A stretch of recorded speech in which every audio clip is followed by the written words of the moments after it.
Tem gente que não achou ainda, porque não foi tão mal. Então, quem achou, dá glória a Deus bem alto. Agora todos acham.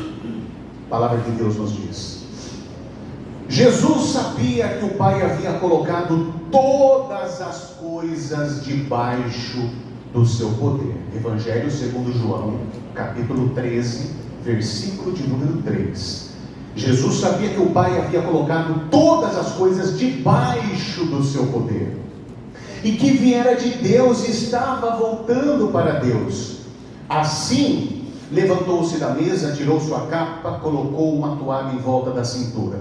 Depois disso, derramou água numa bacia e começou a lavar os pés dos seus discípulos, enxugando-as com a toalha que estava em sua cintura. Chegou-se a Simão Pedro, que lhe disse: Senhor, vai lavar os meus pés? Respondeu Jesus: você não compreende agora o que eu estou lhe fazendo, mais tarde, porém, entenderá. Disse Pedro: não, nunca lavarás os meus pés. Jesus então respondeu: se eu não os lavar, você não terá parte comigo. O Evangelho segundo João, ele tem em sua narrativa o próprio Jesus revelando o Pai, revela a sua obra messiânica e o futuro da humanidade.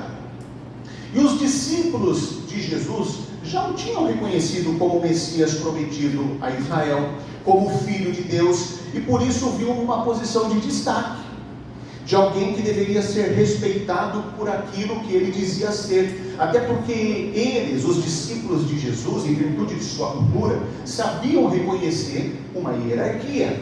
Mas o que chama a atenção no texto que lemos é que o próprio Jesus se coloca na posição de escravo. Sendo ele mestre e senhor, jamais ele poderia dar ao Gilmar e Rosângela lavar os pés de alguém, até porque esse era o trabalho de quem? De escravo. Não era trabalho da maior personalidade presente nos eventos, e ele, sendo a maior autoridade presente, se coloca na condição de escravo. Você vê que interessante hoje? Eu sei porque eu conheço bastidores de pastores. Tem muitos pastores que parece que gostam. Eu fico constrangido. Eu sei que às vezes é por respeito. Eu fico constrangido quando alguém vai abrir a porta do meu carro. Eu fico constrangido. Eu falei: eu não mereço tudo isso. Eu sou pastor, tudo bem. Da mesma forma que nós respeitamos a todos, o respeito por ser pastor, mas isso não me faz mais ou menos do que ninguém. Nós estamos no mesmo nível.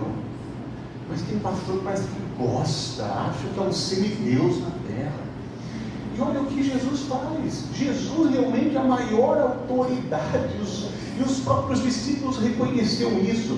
Então os discípulos, eles tinham em mente que se Jesus era o bom pastor, então era ele quem os profetas do Antigo Testamento haviam dito sobre ele. Então eles criam que Jesus seria aquele que destruiria o Império Romano. Mas Jesus mesmo diz que não ia destruir Roma, pelo contrário, ele seria morto por eles. Mas dizia isso porque para ele, para Jesus, o bom pastor é aquele que dá a sua vida pelas ovelhas. Mas na cabeça dos discípulos, o bom pastor tem que matar o lobo para proteger as ovelhas. Olha a lógica humana e olha a lógica divina. Observe que quando nós começamos a entender Alice e Ruth, o discipulado de Jesus, alguns valores que nos foram construídos começam a se desconstruir, para que o verdadeiro discipulado de Cristo comece a se formar em nós. Então Jesus, durante os seus ensinamentos, enquanto ele esteve se revelando aos seus, ao mesmo tempo que dizia ser vitorioso, ele também dava a entender que seria derrotado. Então Jesus, ele estava tentando dizer aos seus discípulos que ele teria que dar a sua vida para depois tê-la de volta. Na realidade, ele queria dizer que não seria derrotado, mas que se deixaria vencer. Ou seja, ele tinha que morrer, mas para depois vencer a morte. E a mesma coisa quando nós estamos ali brincando com os nossos filhos. Eu lembro que quando eu brincava, às vezes, com criança pequena, aí você brinca de lutinha, eu falei: vamos dar um soco, e aí você cai, porque... para que a pessoa entenda, ela venceu. Então, é mais ou menos isso que Jesus fez. Você vai dar um tapum, vai brincar de queda de braço. Aí, lógico que você é mais forte do que a pessoa, do que a criança. Aí você fala: pulou, você venceu. É mais ou menos isso que Jesus está fazendo. Então, nós sabemos disso hoje, mas os discípulos naquela época não. Então imagine só, Janaíne e Gabriel, a cabeça deles como ficava, porque eles esperavam o quê? O reino de Deus estabelecido sobre a terra, desbancando o Império Romano, mas na realidade não é nada disso que Jesus está mostrando. E quando no capítulo 11 ele ressuscita Lázaro, ali todos entenderam que ele tinha um poder sobre a vida e sobre a morte. O versículo 53 diz: e daquele dia em diante resolveram tirar-lhe a vida, ou resolveram matá-lo. Mas como assim? Como podem matar aquele que tem poder e autoridade sobre a vida e sobre a morte? O estranho de tudo isso não é matar Jesus, é deixar-se matar. Ele se entrega à morte. Jesus não é pego de surpresa. Jesus, ele se entrega à morte. Jesus sabe que vai, quando vai, por que vai e quem vai matá-lo. Ele tem ciência de tudo o que está acontecendo. João 12, 27, olha só o que Jesus diz: agora o meu coração está perturbado, e o que direi? Pai, salva-me desta hora? Não, eu vim exatamente para isto, para esta hora. João 12, 32, mas eu, quando for levantado da terra, atrairei todos a mim. Mas logo no versículo seguinte, João faz uma nota de esclarecimento, 12, 33. Ele disse isso para indicar o tipo de morte que haveria de sofrer. Então os discípulos vão dizer: vai dar a vida ou vai morrer? E depois disso tudo, Jesus se reúne com eles no cenáculo, e lá Jesus ele vai o quê? Se revelando, participando do quê? Da ceia, da Páscoa judaica, se mostrando como Deus, se revelando como Messias prometido a Israel, como o Salvador do mundo, como o Senhor da vida e da morte. Mas agora ele aparece como um escravo, lavando os pés dos seus discípulos, e eles começam a ficar confusos. Mas e agora, quem tu és? Aquele que defende as ovelhas, ou o pastor que o lobo come? Vai dar a vida ou vai morrer? Vai enfrentar Roma ou ela vai nos vencer? Você disse ser semelhante ao rei Davi, mas Davi não perdeu uma batalha. Aí João 12, 23, Jesus responde: chegou a hora de ser glorificado o Filho do Homem. Digo-lhes verdadeiramente que, se o grão de trigo não cair na terra e não morrer, continuará ele só. Repitam comigo: se o grão de trigo não cair na terra e não morrer, continuará ele só. Mas se morrer, dará muito fruto. Então, diante de toda essa confusão, os discípulos poderiam perguntar: mas, aliás, quem é você? E se essa era a dúvida deles, Jesus também tinha resposta. João 15, 15. Olha que interessante. João 15, 15.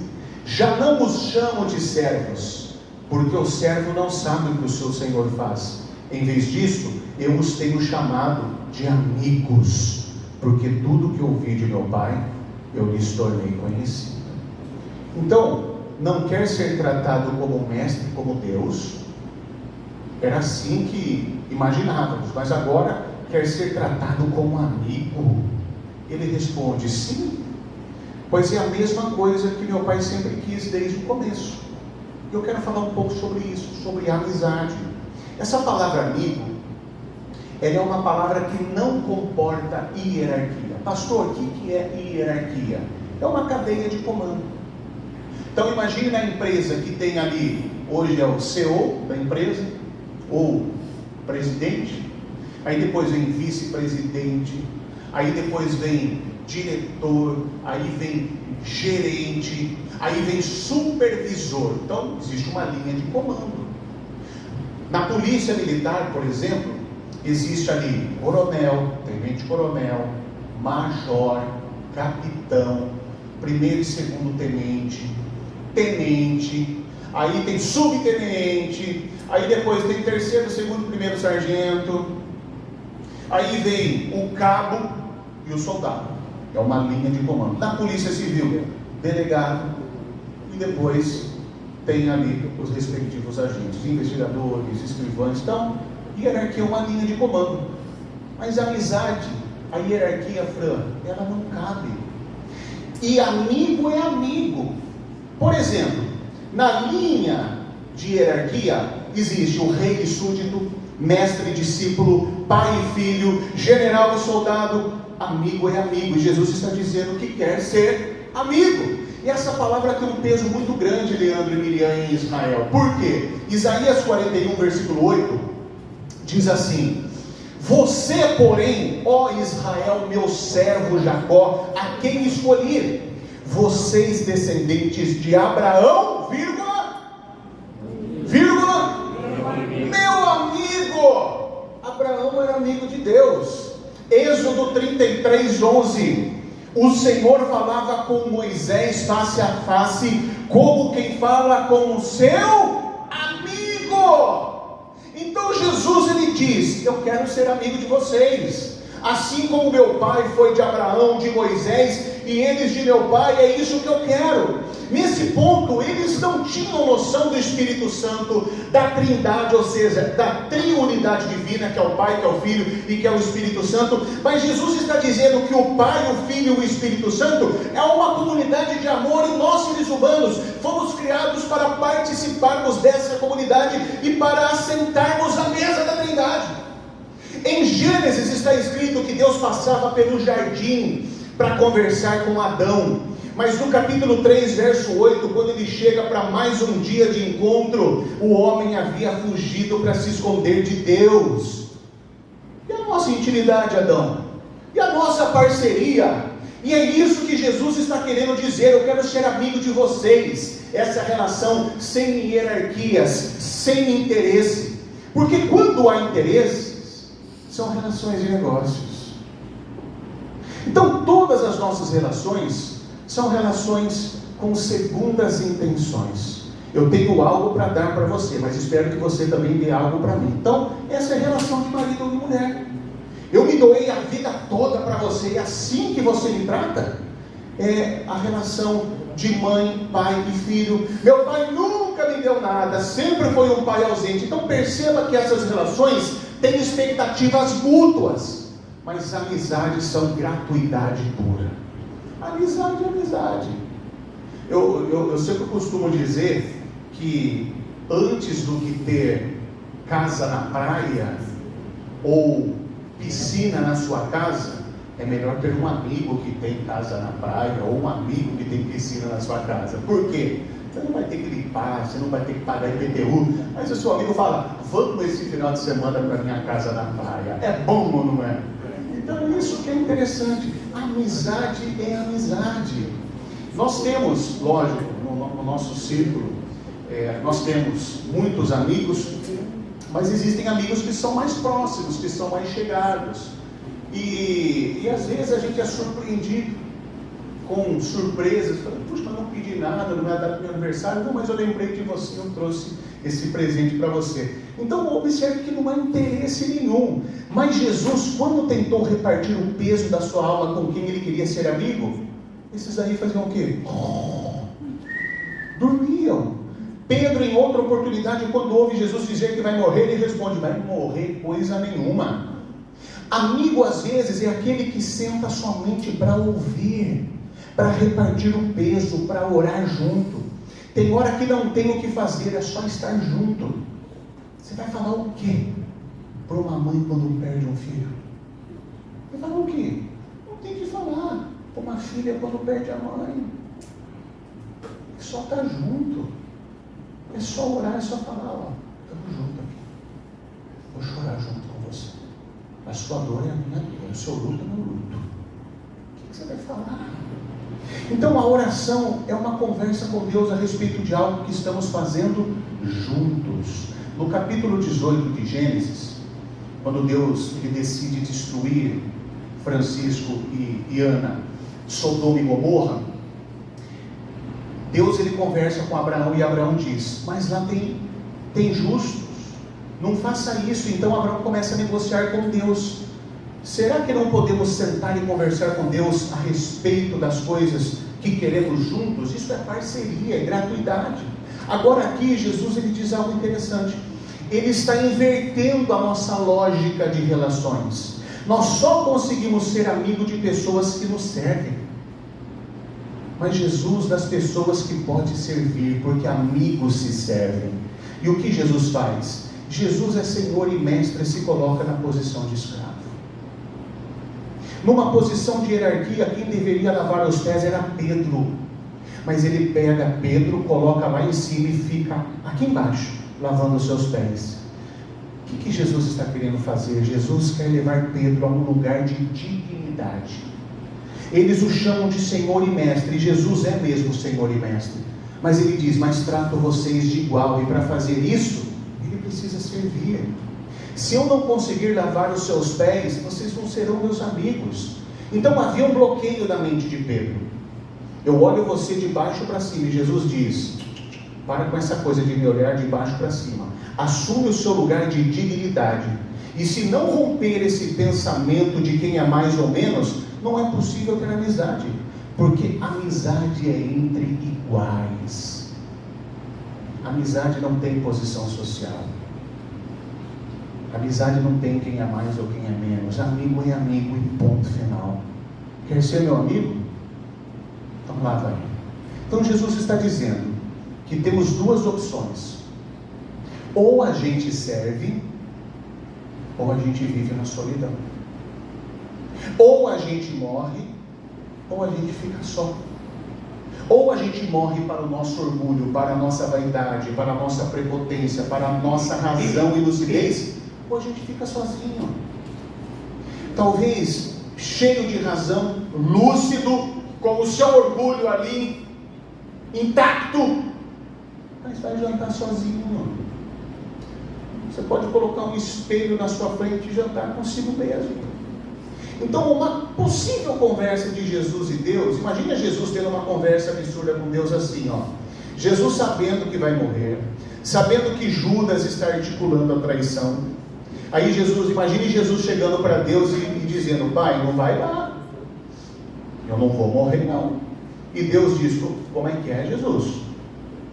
Porque talvez tenha que algo mais difícil que morrer para o orgulho e para a vaidade, que é morrer para o nosso senso de justiça. Quando a gente fala, não é justo. Então imagine Jesus dizendo isso para Deus, eu me esvaziei da minha glória, eles não entenderam nada, me rejeitaram, me humilharam, não oraram por mim, me traíram, vai todo mundo fugir quando for pego, porque são covardes, passarei por um falso julgamento e por isso não quero mais morrer. Talvez Deus poderia dizer, então vou pegar você de volta sem a cruz, mas se não morrer, vamos ficar só nós três, Pai, Filho e Espírito Santo, e toda a criação volta para o nada. Se não morrer, não tem fruto. Ou a gente lava os pés das pessoas, ou a gente fica sozinho. Ou morre, ou vai para a mesa da comunhão. Ou eu vou ficar sozinho. Ah, não é justo isso, não é justo aquilo. De novo eu. Tudo bem, então não faça. Fica sozinho. A escolha é sua. Fica com o seu senso de justiça, com sua razão, com a sua inteligência, com a sua sabedoria, com o seu orgulho. Não precisa lavar os pés dos outros. Mas lembre-se, você vai ficar sozinho. Por isso que eu dei o tema a essa mensagem de amizade e intimidade ou o caminho da solidão. Vida ou morte, qual vais aceitar? E hoje, a Santa Ceia do Senhor, ela representa isso para nós.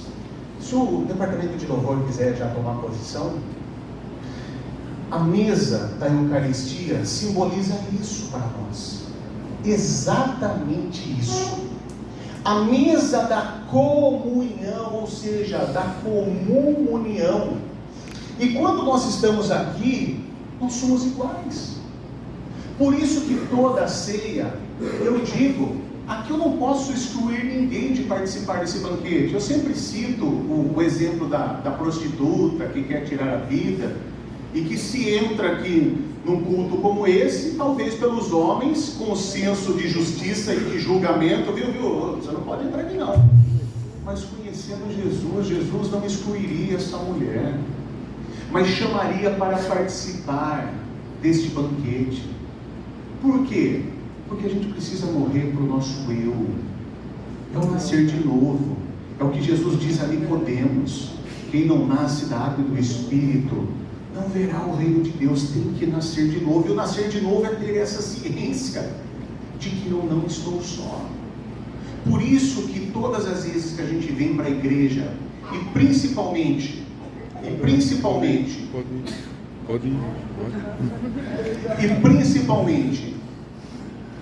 quando nós estamos diante da Santa Ceia do Senhor, a gente entende justamente isso, que nós não estamos sozinhos. Porque eu não julgo a Fran, não julgo o Felipe, não julgo o Leandro, não julgo a Eliana, não julgo a Terezinha, não julgo a Alice, não julgo a Ruth, não julgo a Fabiola, não julgo a Ana, não julgo o Francisco. Porque se eu julgar, eu também serei julgado. Deus, Ele conhece o coração de cada um. E nós estamos aqui, Casão, João e Rosângela e Ângela, justamente para quê? Para nós entendermos que nós formamos essa comunhão. E nós não estamos sozinhos, a igreja é isso. Por isso que Jesus ele fala: no meio de 2 ou mais eu estarei presente. Observe que Jesus quer ser nosso amigo, a segunda pessoa da Trindade, hoje representado pelo Espírito Santo, a terceira pessoa da Trindade. Mas quando a gente quer um momento de comunhão e intimidade, a gente vai para o secreto. É o momento de a gente falar: paizinho querido, é o momento de a gente ter aquele cafuné com Deus, nosso Pai. Mas aqui nós somos o que? Amigos. São relações sem interesses. São relações sem barganhas. E assim tem que ser a igreja. Por isso que Paulo ensina muito, quando ele fala: quem tem mais dá mais, quem tem menos dá menos. E quem não tem nada? Esse é abençoado por aqueles que transformam em riqueza coletiva aquilo que Deus derrama em suas mãos. Esse é o corpo de Cristo. Nós nunca estaremos sozinhos. Então, essa mensagem fala justamente isso. Jesus ele inverte essa lógica. E é triste a gente ver algumas igrejas que estão na lógica do Antigo Testamento, do legalismo, de o pastor como profeta, do pastor como um sumo sacerdote. A palavra de Deus diz: o sumo sacerdote é Cristo. É Cristo. O único mediador entre o homem e Deus é o Senhor Jesus. Esse negócio aí de, às vezes eu ouço alguns termos que eu falo: meu Deus do céu, o que está acontecendo na igreja? A gente precisa entender o seguinte, de que se eu não aprender a servir, de nada adianta o Evangelho de Jesus. Porque quem não vive para servir, não serve para viver. Então que nessa mesa da Eucaristia, que nós possamos lembrar desse momento, porque quando nós participarmos do corpo e do sangue de Jesus, simbolicamente representados por esse fragmento, por esse líquido, que nós possamos lembrar disso, que aqui é um pouquinho, um pedacinho do corpo de Jesus e algumas gotas do seu sangue. Mas quando nós participamos desse banquete juntos, nós exercemos esta aliança, essa comunhão, essa amizade que Jesus espera de nós. Amém? Hoje, como o louvor está aqui, eu estou aqui, não estou participando do louvor, vamos todos esperar receber o pão e o suco da videira. Quando vocês receberem, nós vamos fazer juntos a consagração e nós vamos participar.